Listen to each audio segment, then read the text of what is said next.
a systematic way to change what we mean by area inside rectangular coordinates, length times width, to what it should be inside polar coordinates. And this is how we got our integral differential. If we're going to do this for arbitrary transformations, we don't want to have to keep using geometry to come up with our differential formulas. The idea of how do we represent this nice rectangle area in the original coordinate system into the to give us the same calculation in this little wonky coordinate system. The Jacobian is a computation on the coordinate transformations that give us exactly how we should transform our notion of area, our differential of area, so we can do our integrals. The idea is you take a very tiny rectangle and you have a little change in your v coordinate and a little change in your u coordinate. How does that translate in the transformation into this new coordinate system, at least at a differential size level? The way the book introduces it is that we can at least define a line going along this edge and a line going along this edge. And then we can use derivative to say what's the rate of change of the projected edge inside the new coordinate system if you only changed in the u direction, and what is it if you change only relative to the v direction.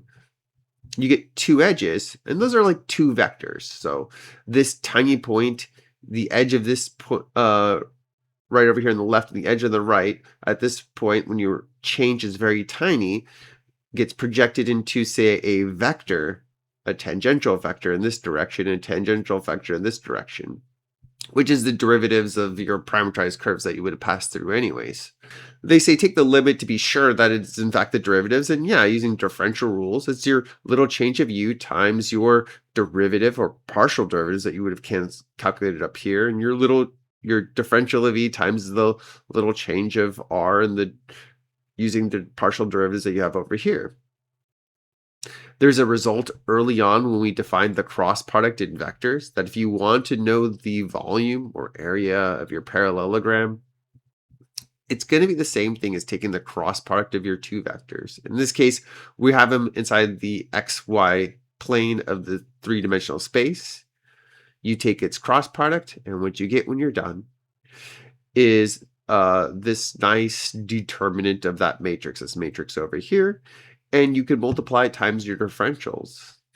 The result is that the original little area is just about equal to these different rates of change in the different directions times the magnitude of the cross product of those two vectors.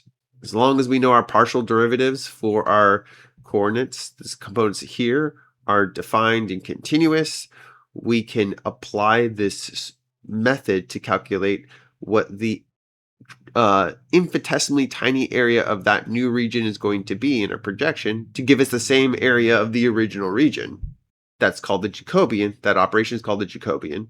And if you look closely, you'll see that we just make a small 2x2 matrix where you choose a coordinate system in the column, so the x coordinate system over here, and take the partial derivatives in the row with respect to the first one being u and the next one being v. When you move over to the next column, you take the partial derivative of the first entry with respect to u, because that's in the first row, and then v in the next row. Let's do a sample calculation. For a 2x2, a Jacobian is just a sort of matrix operation, and you take the determinant of it. You just have to make sure that your coordinate system transformation or planar transformations meet the conditions that they are the partial derivatives exist for this g and this h, and the resulting functions of the partial derivatives are continuous on your domain. There's also an added bonus. If that Jacobian is not equal to 0, at that point, this transformation is 1-to-1. So just around a neighborhood of that point, which means it's invertible. You can find an inverse, at least in theory, if you had to. So to compute the Jacobian of a given transformation, you figure out what your g coordinate component function is, and you find out what your component function is, your h component function is in this case. Compute the partial derivatives of each. They're usually not too bad. Substitute them into the matrix. Looks like I made an error with this h because I needed the other partial derivative, so I just fixed it on the fly. And then I compute the determinant. And there I have my Jacobian. This Jacobian is used as a transformation. Sorry, this Jacobian is used to estimate the area of the region when I go in my new coordinate system.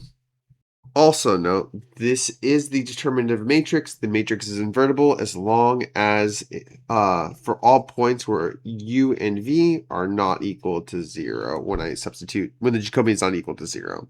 So I would void 0, 0, the origin for the Jacobian on this one. I would avoid when u and v are equal to each other on this one.